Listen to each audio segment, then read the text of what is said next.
Y'all take a look at this manure patty right there. You're gonna see that there's a good bit of corn in it, but I mean, it's not a whole lot of corn, and it's still clumped up a little bit. Oh, I got some little bit of looser stool right there. I've been seeing a mix. Some of the, well, majority of the stool, it looks okay. And so right now I figured I'm just gonna keep these animals on this diet for at least a week or two, and then I'll modify it as I go. I'll take a look at it and see what needs to be done here. In 2 days, I'll be taking more animals to the sale barn. And so when I take the bigger animals to the sale barn, I'm not taking animals up to 750, 850 pounds anymore. And so the average weight of my herd is going to drop. And when the average weight of my herd drops, I'm going to need to reduce the amount of feed I'm giving these animals. And so right now, I think that I got them on a good diet. So I have 5-gallon buckets. The diet for these animals that I'm giving them right now is I'm giving them a free choice hay. I'm giving them hay free choice, and then I am feeding them 3 buckets of corn and 2 buckets of dried distiller grains. And so I got 42 animals here right now, and I would say that the average weight on my herd is about 550 pounds.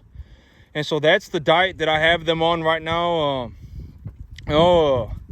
Okay, so I was thinking about this earlier today, but this is what I was thinking about. I think that one of the worst things that a person can do, one of the worst things that you can do as a person is tell somebody to make a choice. You tell somebody to make a choice, and then you get upset with them for the choice that they make. It's like the instructions were to make a choice, and it's like, I think that that's one of the worst things that you can do as a person, is you tell somebody to make a choice, and then you get upset with them for the choices that they make, right? And so, I figured that what I'm going to do is I'm just going to be as, because it's like maybe I just haven't been as straightforward as I could have. And maybe I should just, be a little bit more defined, right? Maybe I should just be a little bit more defined. And so I thought of something.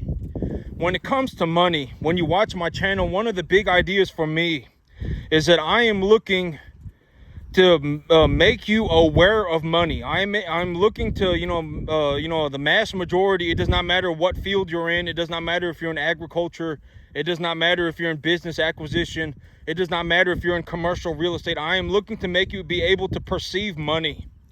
When you look at something, you should be able to evaluate it pretty closely for the money that is involved. You should be able to perceive money. And so one of the things I figured, I came up with I got a little exercise that I made, and I figured that this would be a very good way to start understanding how to perceive money. Whenever I talk about money, write it down on a piece of paper. I was talking about this yesterday, but just write it down on a piece of paper. I always say money is not subjective. Money is objective. It is a number going into the bank account. So write it down on a piece of paper. When I say I made $3,920 2 weeks ago, right? Write that down on one column. Write revenue on one side. Write revenue on one side, and then write expenses on the other. So, 2 weeks ago, I said, and this is like within point, I forget the exact cents of, but it was $3,920 and something cents. I brought home 4 animals and $3,920. And, I got the thing, and I could go and take a picture of it later and load it as the preview for this video. And so write it down. Pull out a piece of paper and then just write Howard's cattle numbers. And maybe this will help you start perceiving money. You'll start understanding what is money. And a good way to start understanding money is to just keep track of where the money is going. I've talked about this. I talked about this a couple days ago. But, one of the big things that really benefited my life in terms of financials was that I just kept my information. I just collected a lot of data and I just kept it. I sold this animal, I sold that animal, I sold these animals, I sold those animals. This is how much money I made. Here's a timestamp on the receipt. I can go back on the feeder cattle market and see what the feeder cattle market was trading at that time, etc., etc. I can see what corn was trading at that time, etc., etc. And so, that was one of the big things that benefited me. And I'm like, I can turn this into a little bit of like a mental exercise for people. Maybe if I put it like this, it will make you it'll be more the instructions will be more clear. Write down. I'm not write down what is going on with my farm in terms of numbers. 2 weeks ago, I brought in $3,920. That's how much money I made, net profit on my cattle. I brought home four animals. I sold 4 animals, and I brought home $3,920. 2 weeks ago, I also bought hay. I bought hay for $4,500. I bought $2,000 worth of dried distiller grains. And in my storage container right now, I would say in my grain bin, I have $2,500 worth of corn. So write down my numbers. Right now, I spent $9,000. I spent $9,000. My expenses are $9,000, and my revenue is $4,000. So I'm negative $5,000 for the month. Write that down. Just write it down. And as we go from here forward, just start writing it down. I could have told you to start writing it down months ago when I had these animals on winter wheat, but shoulda, woulda, coulda, right? But I figured that this is a very good way for you to start understanding numbers. We're just gonna start from today. We're not gonna look at the numbers from 3 months ago. We're not gonna look at the months from 2 months ago. 3 months ago, we're just not gonna look at them. I don't care. The numbers were really good. I had these animals on winter wheat, and I wasn't even investing like $600 a month, and I was making like $11,000 a month. But we're just not gonna consider. We're just gonna take the numbers starting today. We're just gonna start taking numbers today. Don't even worry about what the numbers were when my animals were on winter wheat, etc. Except 3 months ago. We're just gonna start taking numbers today. Just start writing it down. I will tell you my numbers to a fine point. If I put my, I will tell you my numbers to a fine point, and I will take a picture of my checks and I will show it to you. And so just start writing the numbers down. Last 2 weeks ago, because 2 weeks ago I brought home $3,920. We'll just start taking numbers from this month. 2 weeks ago, I brought home $3,920. I bought $4,500 worth of hay. I bought $2,000 worth of dried distiller grains, and I have $2,500 worth of corn. And anytime that I do anything that involves money on my farm, I will tell you. I will tell you the numbers. And so, like if I go and I buy more hay, I will tell you how much I spent on the hay.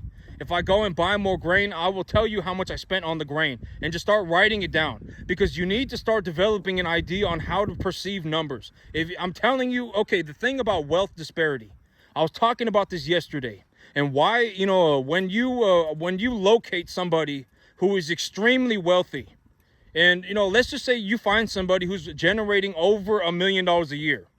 When you find somebody who's generating over $1 million a year, you have to understand that, the wealth disparity at that point is like if you have somebody who is making $50,000 a year, and you take those numbers and compare them to the guy who's making $1 million a year, the person who's making $50,000 a year, every time they make $100, the guy who's making $1 million is making $2,000.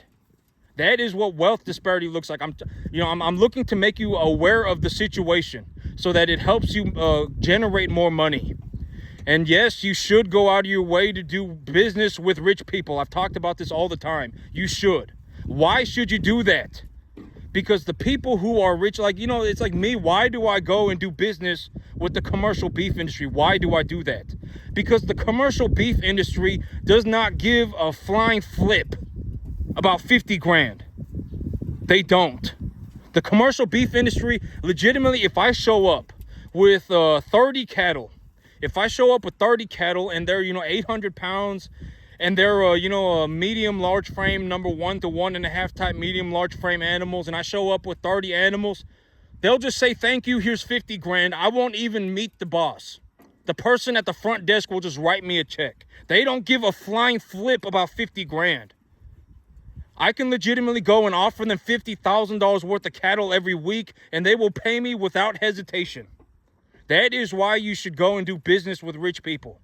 That is why. You should find the most lucrative, most wealthy business and go and do business with them. You should. I'm just going to say it. That is what I do. And the reason I do that is because if you find somebody who's making $50,000 a year and you're looking to convince them to give you 50 grand, you could be offering them a very, very good product. Hey, I have these number 1 to 1.5 type medium large frame animals. They're 800 pounds, body conditioning score 6, right? Feeder cattle market is sitting at 250. And you could be offering it to them, and chances are it will turn into a life and death battle. They will just absolutely not want to give you 50 grand. It will turn into a life and death battle. They'll get scared. They'll get scared. They'll get anxious. They'll get nervous, and then everything. They will not want. If you find somebody who's making 50 grand a year and you're looking to convince them to give you 50 grand, it will turn into a life and death battle. They will not give you the 50 grand, even if you give them something worth 55. I can almost guarantee it. It's like these animals are worth 55, and I'm offering them to you at 50, and they will still not take it. They still won't. I mean, looking to make money with poor people is almost impossible. It's almost impossible. If you have a guy who's making $50,000 a year, and you have a guy who's making $5 million a year, the guy who's making $5 million a year is much more likely to write you a $50,000 check. And after a certain point, the money becomes negligible. The money becomes negligible. I'm telling you, it's like most people, and it's a way to conceptualize this, is that if you found a way to make $1,000 an hour, chances are you would have more money than you could ever use. Granted that you don't have some major problems and you're not a tard. You would have more money than you could ever use. No, you do not need $10 million. No, you do not need $1 million. No, you do not need 100 grand. Right? I've always said that money is like crossing a line in the sand. It's like crossing a threshold. Once you hit a certain point and you don't ruin it for yourself, you essentially have more money than you could ever use. Granted that you don't act like a tard. Granted that final condition is met. If you act like a moron, you will lose all your money. It does not matter how much money you have. You could have $10, you could have $100, you could have $1,000, you could have $10 million. You will lose all of it all the time. All the time. Chances are, if I gave the average person $1,000 tomorrow, they're not going to go, oh man, let me go look up a satellite image of my field, find the pH of my field, take a look at the soil crop classification, go and check the price of urea, go to my local broker, purchase urea for $5.50 a ton, apply this fertilizer on my field at a 5:1:3:1 NPK sulfur ratio, and if I do that, it'll cost me about $750. Chances are they're not going to do that. And if I do that, then I can grow 3 to 4 bales of hay, a very high quality hay. I can start growing hay. And when I start growing this hay, I can go and, purchase 5 cattle and run the 5 cattle on my field. And when the 5 cattle put on, 700 pounds each, 600 pounds each on this grass, I can go and sell these animals at a body conditioning score of 6 and legitimately 5-fold my money in 6 months. Chances are you're not going to do that. But you need to start learning how to do that. It does not matter how much money you have. You need to be able to look at the money and grow the money on purpose.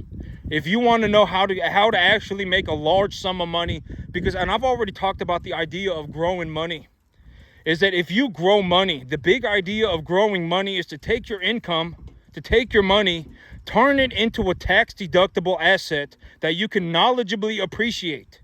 You can increase the value of this asset knowledgeably. And when you do that, you have turned your income into a tax-deductible asset, and then turned your tax-deductible asset into an unrealized gain. And when you turn your tax-deductible asset into an unrealized gain, you are growing your wealth tax-free. That's the big idea. It does not matter how you do it. You could be making microchips. You could own a restaurant, right? I mean, you can go and buy some beef from the grocery store. You buy that beef for $5 a pound, and you use You use $1 of it to make a meal that you're going to sell for $8. You can do this with anything, right? And then you take your $8 and then you improve your restaurant. You buy more inventory. You increase the number of seats you have. And when you do that, you've taken your income, turned it into a tax-deductible asset like food, chairs, tables, buildings, etc. And then you have increased your cash flow opportunity, and then you just rinse and repeat forever. Rinse and repeat forever. It does not matter what industry you're in. You can do this with residential real estate. I bought a residential real estate property. You know, it's a relatively new building. I can depreciate the cost of the building at 2% a year or whatever it is. I don't know the depreciation rate, whatever it is, you know, 2.75% over the first 27 years of the building's life. And so you start, you know, you buy the asset, you depreciate it. And when you depreciate it, you essentially are reducing your income earned. You can do this with everything. It's not just farming. It's not just cattle. Right? And I've said this repeatedly all the time, that all businesses are essentially run the same way. Once you know how to run a business, you can run practically any business. It does not matter what we're talking about. It does not have to be a cattle farm. It could be a restaurant. It could be residential real estate. It could be commercial real estate. It could be anything. It could be the stock market. Right? I mean, the stock market, you purchase an asset, you purchase a stock, and when the stock goes up in value, your money has turned into an unrealized gain. You no longer have to pay taxes on those gains. It's the same thing for everything. It's the same thing for everything. And maybe when you become aware of that, one of the animals got pushed over. That's not good. You see, this is why I'm saying, this is why you can't have small animals and big animals, because the big animals will push the small animal. I'm glad you didn't get hurt. But it's the same for everything. It's the same for every business. It's the same for every business. It does not matter what business we're talking about. And once you learn how to run a business, you've learned how to run them all. They're all the same. Every single business, it's not like it's not like the restaurant industry has some secret trick, right? It's not like the farming industry has some secret trick. It's not like the commercial real estate business has some secret. It's all the same. Everything's the exact same. You purchase assets, you tax deduct your expenses. Essentially, you get tax deductions for your income. You tax deduct your income, and then you essentially just grow your wealth tax free. That's how you do everything. I'm telling you, that's how you do everything. You can go and look it up for yourself. And so I figured, what I'm going to do right now, but that's one thing, that's a little thing that I came up with, and I was like, maybe this will help you start perceiving money. And, get a piece of paper and just write it down. Right now, $3,920 is my monthly revenue. That's how much I've made so far. I've made $3,920, and I've bought $9,000 worth of feed. I bought $4,500 worth of hay. I bought $2,000 worth of dried distiller grains, and when I take a look at my corn right now, I would say I have about $2,500 worth of corn left as well. And so just write the numbers down. Right now, I'm at negative 5,080. Just write it down. And as we continue, just continue to write the numbers down. Just continue to write the numbers down, and then you will see, and then just keep writing the numbers down. Just keep doing that, and then we'll move forward. And then you'll be able to start understanding how to just perceive money, right? Like when you look at me, you should be able to consider the monetary aspect of this, right? Oh, this animal, he sold this animal for this much. He sold that animal for this much. He sold this animal for that much, etc., etc. He bought this hay for this much. He fed this much corn, and this is how much he paid for the distiller grains. This is how much he paid for the corn. This is how much he paid for the hay, etc., etc. You should be able to start perceiving these things yourself. That's the big idea. You need to start understanding that money is involved, right? You need to take a look at something and be able to evaluate it for the money that is involved. And let me take a look at this animal right here. You can see she's kind of she's one of the animals that's going to be going to market this week. And when I take a look at this animal, I'm not entirely sure what kind of animal this animal is. I'm going to be honest. I think that she's a part of me is like maybe she's a Holstein cross. I'm like maybe she's a Holstein cross, or maybe she's a she's a beef master. I'm not entirely sure. But this animal right here, I would say, but what I can tell is that this animal is starting to turn kind of rectangular, right? I mean, she's obviously pretty plump, and I would say that she's gonna weigh about 675. You know, she's probably gonna hit the scale at about 700, and she's at a body conditioning score of 6. And with the feeder cattle market where it is right now, I would say that an animal like this gonna sell for somewhere between $2 and $2.25. And so, you know, I'm taking them to the sale barn tomorrow, and when I take them to the sale barn tomorrow, I'll figure out an animal like this probably gonna sell for about $2, $2.25 at 700 pounds. And so, you know, I would think that I'm gonna make about $1,400-1,500 on this animal, something like that, after commissions. And so, you know, but you should be able to do this yourself, right? I mean, that's the big idea. And she's actually pooping right now, and her poop looks real good. And so, but you should be able to do these things yourself, right? You know, it does not matter what we're taking a look at. Like when we take a look at the hay, you should say, oh, you know, if he paid $4,500 for a load of hay and he got 36 bales of hay, then he paid $125 a bale, right? And then, you know, I've been watching this video, and, you know, it takes these animals about a week to eat 2 bales, right? It takes these animals about a week to eat 2 bales. So his hay is costing him $250 a week, right? Or they eat about 2 bales every, you know, they probably eat about 3 or 4 bales. They probably eat about 5 or 6 bales a month, about 6 or 7 bales. I would say 7 bales or so a month. It's a little bit less than 2 a week. And so it's like, you know, he's spending about $200 a week on hay. Right? I mean, you should be able to take a look around and evaluate things for money. That's the big idea. The big idea is for me to, you know, start making you aware of the money that is involved. That's the big idea. It's like you need to look at something and evaluate it for money. Like when I look at this animal right here, I would say, you know, this animal right here is I would say that this animal right here probably about 450 pounds. You know, he's probably about 450 pounds, and this animal right here, right next to him, is probably about 450 pounds too.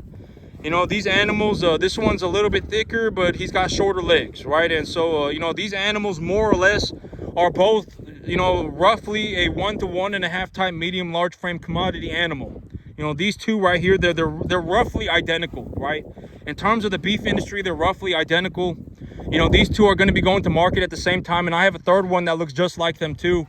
And I'm going to be taking, you know, I bought them like that so that I can group them together.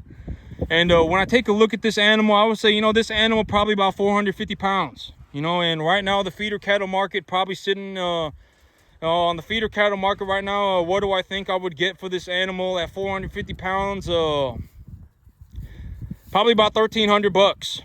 You know, that's what I, you know, about $1,250, something like that. That's what I would anticipate. And so you should be able to do this as well. That's the ultimate goal. And it does not matter. It's not that's one of the, not the ultimate goal.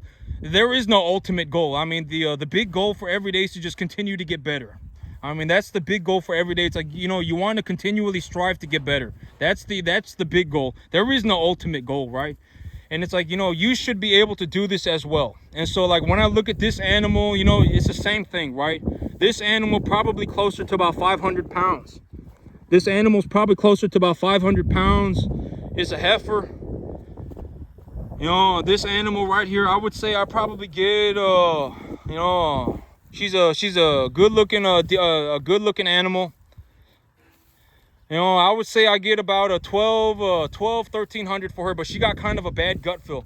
And let's take a look at this animal right here, right? I mean, this animal right here probably about 550, right? And you know, big-eared. He got big old ears on him. You know, and he's I think I would just say he's a Charolais Brahma cross.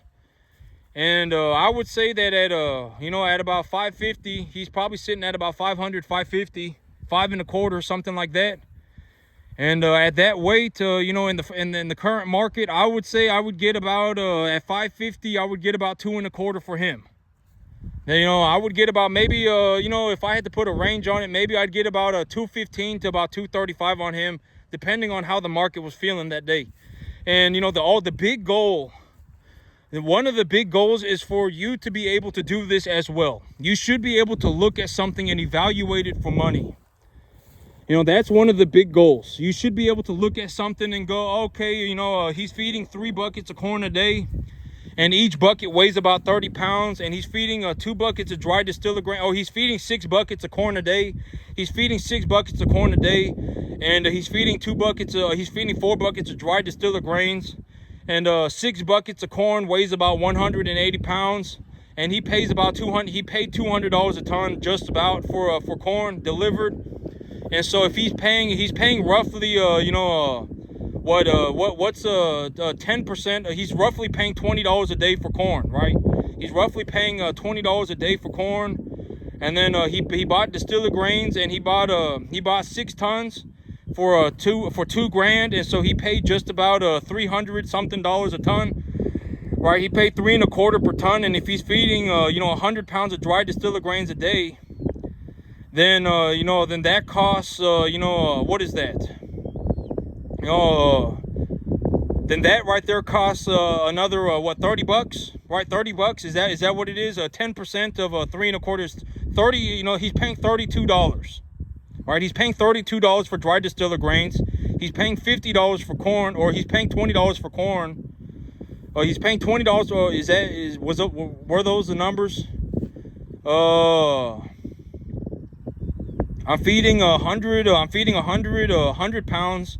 And when I do numbers, make sure, I always say when I run numbers, I just anticipate that they're wrong, and I don't do math on camera because it takes me forever to do this stuff, and it's better for me to just put it in a calculator. What's 100? So what's 5%? So that would be half of 10%.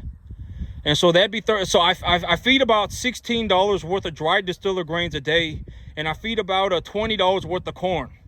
So that would be about 37 bucks. I feed about $17 worth of dried distilled grains a day and 20 bucks of corn. So I feed $37 worth of dried distilled grains, and I probably feed 2/3 of their diet in forage. And so if 1/3 of my cost is $37, then realistically I'm putting in about $100 a day. It's costing me about, well, is it costing me? I don't think it's costing me $100 a day. What's 8 bales of hay? What's 8 bales of hay times 125? What's 8 times 125? If they eat 8 bales of hay a month, what's 8 times 25? That's 1,000. Yeah, that's 1,000. So I feed about $30, $35 worth of grain a day. Times 30, that's about $1,000 and then I feed about $2,000 worth of feed a month. And I don't well, I'm gonna have to see, do they actually but when I start selling the bigger, but that's why, because when I was running my numbers, for if I was gonna raise my animals to a 550 average weight. Right now I got a lot of animals over 550. I have a lot of animals over 550, and if they're over 550, they're going to eat substantially more. The bigger they get, the more they eat, and it's a proportional scale. And so if you have an animal that is 550, if you have an animal that is 800 pounds, they will eat 3 times as much roughly as an animal that weighs 250. And so, I'm going to start liquidating my animals over 550. I'm going to start liquidating them at 550 or over, and I would anticipate that my monthly feed costs drop to about $1,500 a month. That's what I'm anticipating, and I'm not going to fertilize my field until about September. So I'm not going to put any fertilizer on my field until September. I'm going to put these animals on feed, and I'm going to redirect the money that was going into my fertilizer budget into the feed. And so, right now my animals, they're eating substantially more because I have these big animals out here. But I'm in the process of liquidating my big animals. And once I've liquidated my big animals and I'm sitting on, I'm selling animals at 550, 600, then they will be eating substantially less. And so, the average weight of my herd is going to go from about 550 to about maybe about 3 1/4, 350. So I'm legitimately going to nearly chop the number in half. And so, right now I would say I'm feeding about $2,100 worth of feed a month. But here, as soon, when I get my bigger animals to market, that $2,100 a month is going to drop to about $1,500. And so, the big idea is for you to begin to understand how to do this as well. That's the big idea. You should be able to look at something and evaluate it for money. It does not matter what we're talking about. It could be the commercial real estate. It could be a business acquisition. It could be a cattle business. It could be anything. It could be a restaurant. It does not matter. You need to take a look at it and figure out, evaluate it for how much money is involved. Right? At the end of the day, if you learn how to think about money, it's not going to turn you into a bad person. I've already talked about the big idea of money, is that money doesn't make you a bad person. It doesn't make you a good person. And realistically, you should probably go out of your way to do business with rich people. Because you can go and find a rich person that you think is a halfway decent person and just do business with them. Right? I mean, it's not like all rich people are not bad people. You know, and it's like, what really is a bad person, right? What's a good person and what's a bad person? Who is that to decide? God only, right? I mean, how am I supposed to know what's a good person and what's a bad person? How am I supposed to know? Right? At the end of the day, who decides? God, maybe, right? I mean, maybe it's God. Is God, I mean, are you gonna, is God really gonna say, you're a bad person and you're a good person? I don't know. But it's not for me to decide. I know that, right? It's not my choice to make. I don't decide whether someone's good or bad, right? And so, find a rich person that you think is a halfway decent person and do business with them. I'm telling you that you're realistically much, and I've already talked about this, because of wealth disparity is why.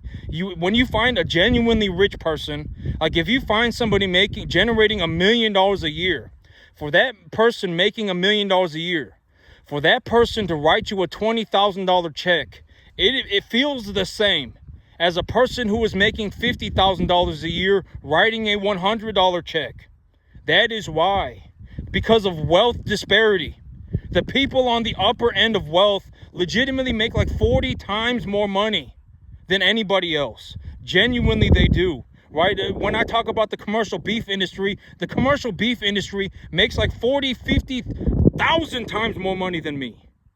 If I make $1, they make 40 grand. If I make $1, they make 50 grand. It is much easier. It is much more real. It's not easier. There's nothing easy. Everything's going to be hard. If someone tells you that life is a La La Land adventure, don't believe them. They're a moron. Life is not a La La Land adventure. There is nothing easy. If you raise commercial beef animals to a commercial standard, and you do things within a certain reasonable boundary, you can make money too. That's how I did it, right? I raised commercial beef animals. I put them on a 65%, 70% TDN diet, 12 to 14% protein. I invest in my commodities when they're a bit lower, when they're substantially lower. And, I keep track of how much is going into my business and how much is being produced by my business, right? I keep track of these things. And when I do things within a reasonable boundary, I make a drastic amount of money. All right, that is what I'm not sitting here going, oh my God, I stuck a thumb up my butt this morning and I just fiddled around. I just fiddled around for 5 hours and I landed in La La Land. The world just happened to be Disney World. And, I landed in Disneyland and now I get to make a bunch of money. When did I ever say that? Right? I mean, listen to the things that I say to a fine detail, right? I mean, it's like, I purchase tax deductible assets that I knowledgeably can appreciate profitably. I take these tax deductible assets, I utilize them in a way that will turn them profitable to me. And when I utilize them in a profitable way, that I turned my income into a tax deductible asset and then turned the tax deductible asset into an unrealized gain. When did I ever say that the world is Disneyland? All right, when did I ever say nobody's going to make it? I mean, it's like when you become aware of these things, it's like maybe you'll start to take things more seriously. Maybe you'll look at the world and go, man, maybe I should actually start trying, right? Right now is a very good time to start putting in some effort. Because obviously, whatever it is, I'm telling you, I'm legitimately telling you that this is how it is.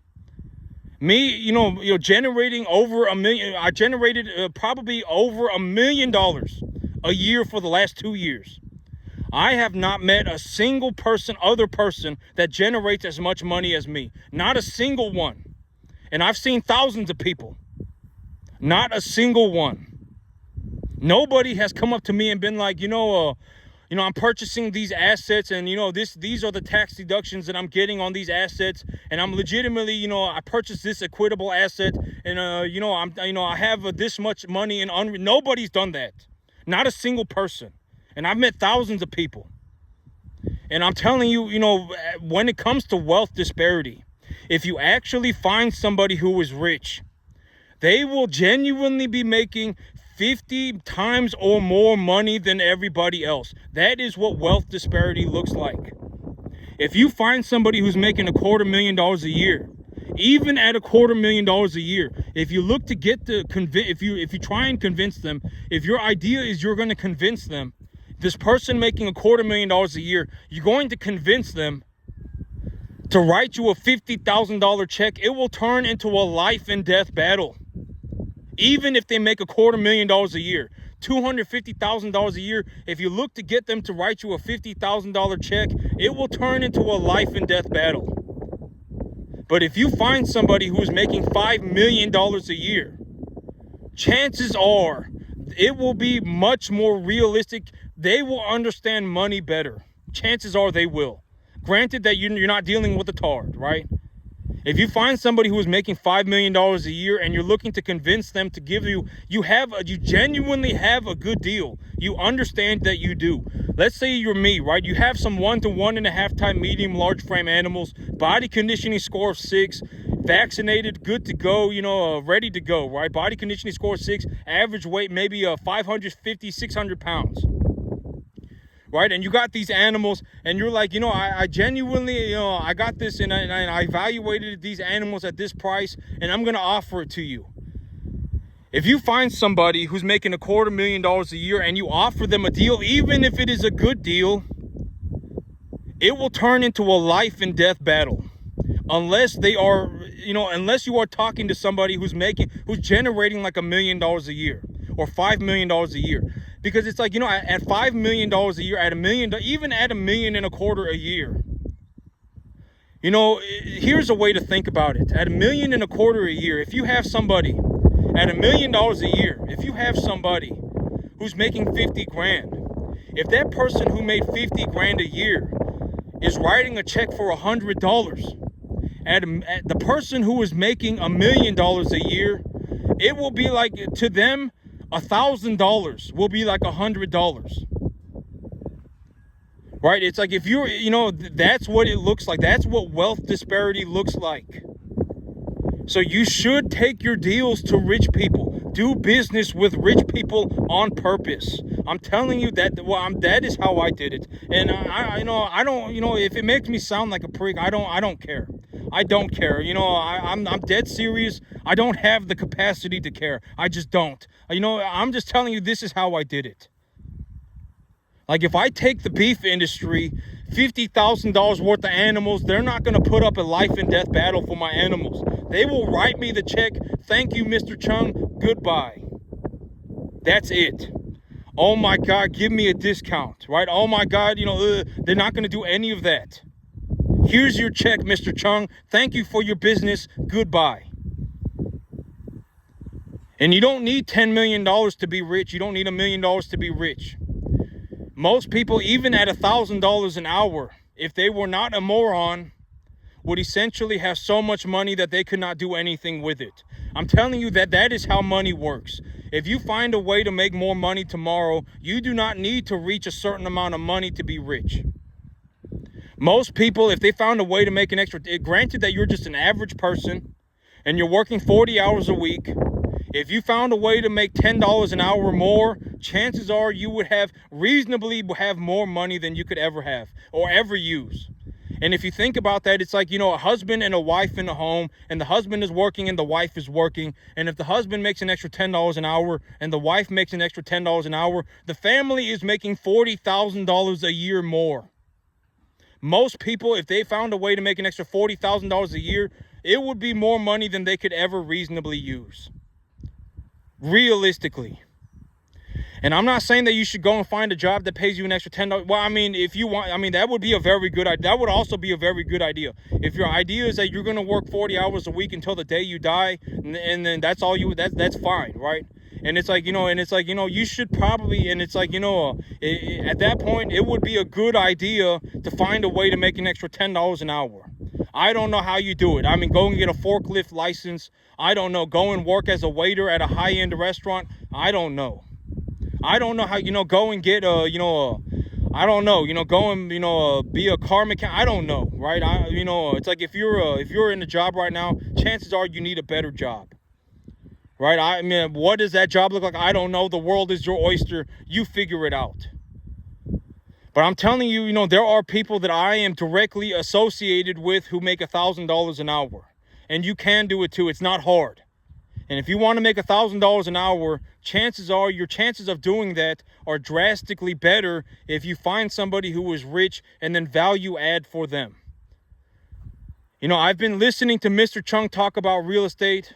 I'm going to go and get my real estate license. It's going to take 1 month and it's going to cost $500 or whatever it is.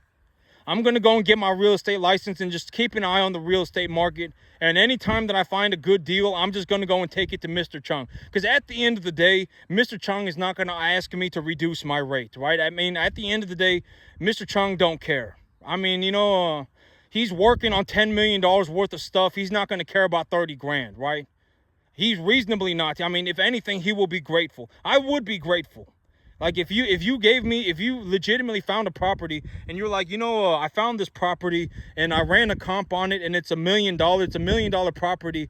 And the owner's, the wife's husband died last year. And now the wife has the property and the wife is sitting in this home with her mentally handicapped son. And she doesn't want to farm this giant farm anymore. And so she's selling 2/3 of her property. It's a 225 acre field and they're selling it for 750 grand. If you found something like that and you offered it to me, I wouldn't care that it took you 2 hours. I wouldn't care, right? I mean, you're going to make your 25, 30 grand or whatever it may be, right? I mean, you congratulations. You made your $20,000 a year and you work 2 hours a year, right? I mean, value add for rich people. I'm telling you, that's how I did it. How did I make such a drastic amount of money? I do business with the commercial beef industry. I raise commercial animals to a commercial standard. Why do I do that? Because at the end of the day, the commercial beef industry are the people with the money. They just are. They will write me a $50,000 check every single week if I bring them the right cattle. They genuinely will. And they're not going to ask me for a discount. I won't even get to meet the person in charge. The person at the front desk will legitimately just write me a check. That's how it is. Right? I mean, yes, I mean, I would highly suggest that you do business with wealthy people, with rich people. And the reason you do business with rich people is because money's not going to make you a good or bad person. Right? You could be a horrible person and be poor. I mean, it's a very real possibility. And when you look at wealth disparity, the people who are, if someone is making $5 million a year and you're making 50 grand, every time that you make $100 as a person making 50 grand a year, every time you made $100, the person who's making 5 million made 10 grand. That is what wealth disparity looks like. You should go out. If you want to make money, you should do business with rich people. And that is why I'm telling you, I know it may not seem fair when I talk about it. It's going to seem unfair. But what is unfair, right? I mean, the world is unfair. What do you want, a cupcake? I mean, what do you want me to say? The world is unfair. It's going to be unfair forever. There is no fair. We can't just evenly distribute everything to everybody because at the end of the day, most people are going to ruin themselves. It's like, would it be a good idea if we shut down all the hospitals in the world, right? If we shut down all the hospitals, took all the money out of all the hospitals and just evenly distributed that, would that sound like a good idea? If we took all the factories, all the car factories in the world and shut them all down and then separated the money equally to everybody, does that sound like a good idea? That's a horrible idea. We cannot distribute wealth equally under any circumstance. There is no reasonable circumstance where that happens. The world is going to be unfair forever. Deal with it. You're not going to get a cupcake. I mean, you're just going to have to deal with it. The world is unfair. What are you, like some powder puff donut? What are you talking about? The world is going to be unfair. Right? It's going to be unfair forever. But I can almost guarantee if you find a way to make $1,000 an hour, if you find a way to even make $1,000 a day, not even an hour, if you work 5 hours a day and you make $200 an hour, you make $1,000 a day and you get to work as much as you want, wealth disparity does not matter anymore. This is what I'm trying to tell you. Wealth disparity is irrelevant. The interest rates are irrelevant. Whatever you only, chances are, if you're poor, the only reason you think the way that you do is because you're poor. You don't understand that, and I'm looking to open up your mind. If you found a way to make $1,000 a day, forget $1,000 an hour. If you can make 1,000, most people, 99.999% of the entire population of the earth, if they could make $1,000 a day, they wouldn't be sitting there talking about wealth disparity. They wouldn't be sitting there talking about the world is unfair. They would be sitting there making their $1,000 a day. I would hope so. Right? Genuinely, I would hope so. Right? If you're not, I mean, there's a very real possibility that you're a moron. And it's like, if you would ruin it for yourself for $10, if you would genuinely implode if you had $10, if you would implode if you had $100, then you're going to implode if you have $1,000. You're going to implode if you have $1 million. It does not matter the amount of money. At the end of the day, you're a self-destructing tard. Right? It just is. It does not matter how much money we're talking about. But I'm telling you, the big reason from what I have seen why you should go and do business with rich people is because of wealth disparity. If you have someone making 50 grand a year and you have someone making $5 million a year, for that person who is making $5 million a year, if that person that's making $50,000 a year spends $100, if they're writing a check for $100, that person who is generating $5 million, to them, that $100, that 10 grand, $10,000 is what $100 is to them. That is why you should go and do business with rich people on purpose, because of wealth disparity. There are people out there that will write you a $5 million check every week if you give them a good reason to do so. There are people out there that will write you a $50,000 check every single week if you give them a good reason to do so. $5,000 a week, whatever the amount of money it is that you're looking for, there are people out there that will do it. And they won't give you a life and death battle. They will gladly give you the money. The money is the least of their worries. It's like, if you offer, it's the same thing with me. It's like, why would I care that I spend $750? Why would I care that I spend $1,000 on an animal when I'm going to make $1,500 on him? Why would I care about the $1,000? I won't. Right? And it's the same thing with everybody, with all other rich people. If you give them a good deal, they're not going to care. Right? Because it's like, why would I care? I'm going to make money on this thing on the back end. Why would I care? And it's like, maybe when I open up your perception, you begin to understand what is going on, and then you get you look for an opportunity to do better for yourself, and you find something. Right? I mean, because the reason you do business with rich people is because of wealth disparity.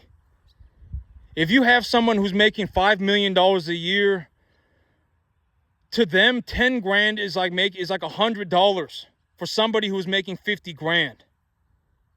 And I'm legitimate, I've given step by step exactly what I do, right?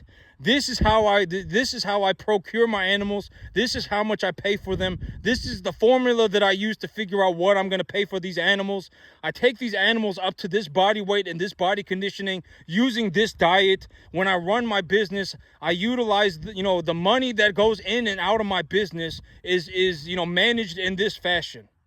I take my income, I purchase tax-deductible assets, I take the tax-deductible assets, and I utilize the tax-deductible assets in a profitable way that turns my income essentially into an unrealized gain. And when I do that, I now have the capacity to grow money.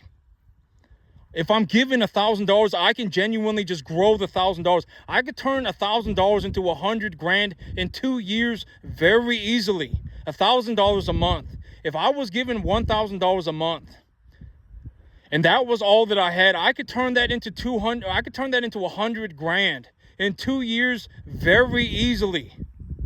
It wouldn't be a life and death battle. It would be very easy. Right? And it's like, but if I did that, I would genuinely be going out of my, but I mean, okay, here's a way to look at it, right? I'm about to take this thing up to about a 10 million. And, in the next 2 years, I'm going north of 10 million. I'm not even, like what? I'm at like 10%, right?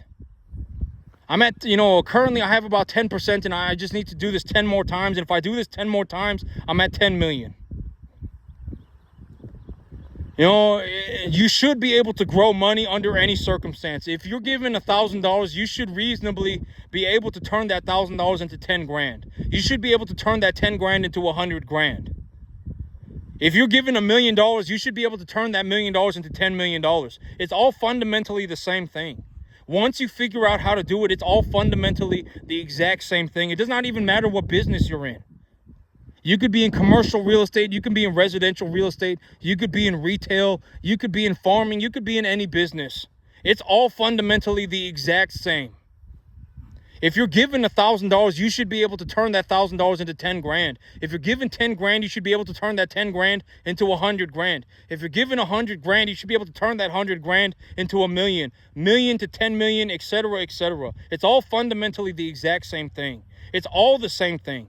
It's not like, oh my God, now that I'm going from $1 million to 10 million, it's time to forget everything that I figured out and learn something. Everything's the same. I'm taking my income, purchasing a tax deductible asset that I can knowledgeably appreciate, and when I do that and I utilize the asset properly, I turn my income into an unrealized gain. That's it forever. I'm telling you that's how it's been and I've been talking about this for years, right? I mean, maybe over a year I've been talking about this concept. It's the same for everything. And a good way to look at it is like a restaurant. If you go to a restaurant business and you make money in the restaurant business, you take your money and you purchase a tax deductible asset. What is that? Maybe you purchase more food, you purchase a nice refrigerator, you purchase a freezer, you put more seats out, you buy a bigger building, and then now you've increased your cash flow. When you have that cash flow, what is that? It is income. You take your income, turn it into a tax deductible asset that you can appreciate profitably. What is that? Like a table, right? If you put more tables in your restaurant and your restaurant is slam filled every day, you're doing very good business, then you're going to have more customers and you're going to make more money. You take your money and you buy food with it. You buy $1 worth of food, you cook it, and when you're done cooking it, you sell it for $10. Well, you turn that $1 into $10. It's the same thing for everything. It's the same thing for everything, and this is what I've been saying, right? It's the same thing for everything. Once you actually learn how to run a business, all businesses are ran the same way. And when you're running a business, you should do business with rich people. You should look to do that. Look to do business with rich people. Why? Because of wealth disparity. That's why. I can almost guarantee it will be much easier for you to get a $50,000 check from Jay-Z than it will be to get a $50,000 check from Billy Joe Bob. I guarantee it. It will be easier for you to get a $50,000 with a good deal, right? I mean, if you went up to Jay-Z and said, "Hey Jay-Z, I have this record and I want you to take a look at my record. I got this good record, and oh my God, I want you to fund my deal." Jay-Z's going to kick you into a moat, right? I mean, are you retarded? I mean, what is wrong with you, right? Jay-Z's not going to care about your CD, right?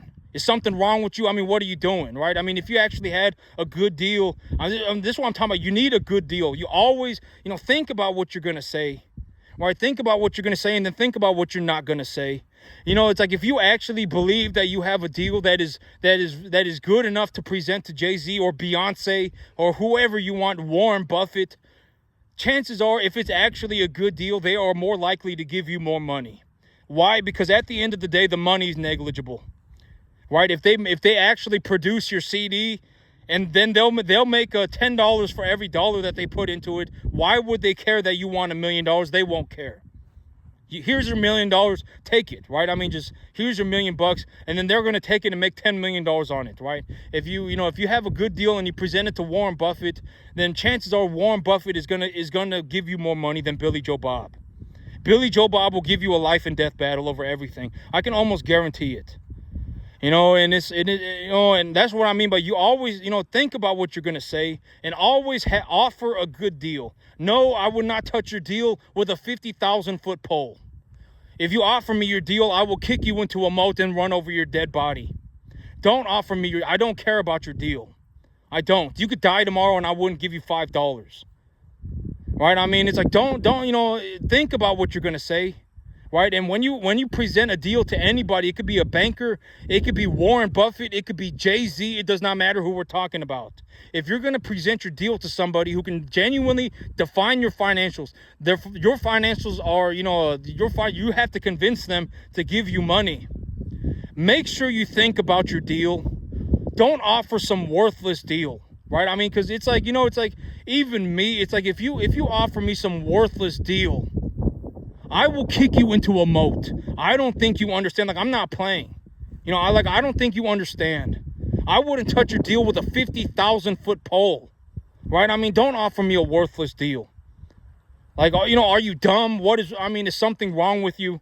I mean, why did you even consider that this was a good idea? Have you not even been taking a look at what you were doing? Have you not even sat there and taken a look at your deal? Why would you even remotely think that this was a good idea, right? I wouldn't touch your deal with a 50,000-foot pole. Make sure you think about what you're going to say. Think about what you're going to say. Think about what you're not going to say. And then offer a good deal. Always offer a good deal. Because at the end of the day, it doesn't matter how much money they make. At the end of the day, if you find a way to make $1,000 a day, it won't matter. I'm telling you, it won't matter. It won't matter that they take your deal and they make $10 million. It won't matter. If you find a way to make $1,000 a day, I can guarantee you 99.999% of the population of the United States of America would no longer ever say anything about wealth disparity or how the world is unfair. They wouldn't. I would hope not. Right? I mean, you're making $1,000 a day. I would hope that you're focused on that. Granted that you're not an idiot. Right? I mean, I'm telling you, after a certain point, the money, it's just like, it's like, if, it doesn't matter. The money becomes negligible. If 99.999% of the human population, if they found a way to make $1,000 a day tomorrow, it would be enough money for them to essentially do whatever the heck they want. You wouldn't be, I would hope that you're not sitting there and then, granted that you don't implode. If you implode, right, if you're a moron and you implode and you self-destruct, then there is no amount of money that will save you.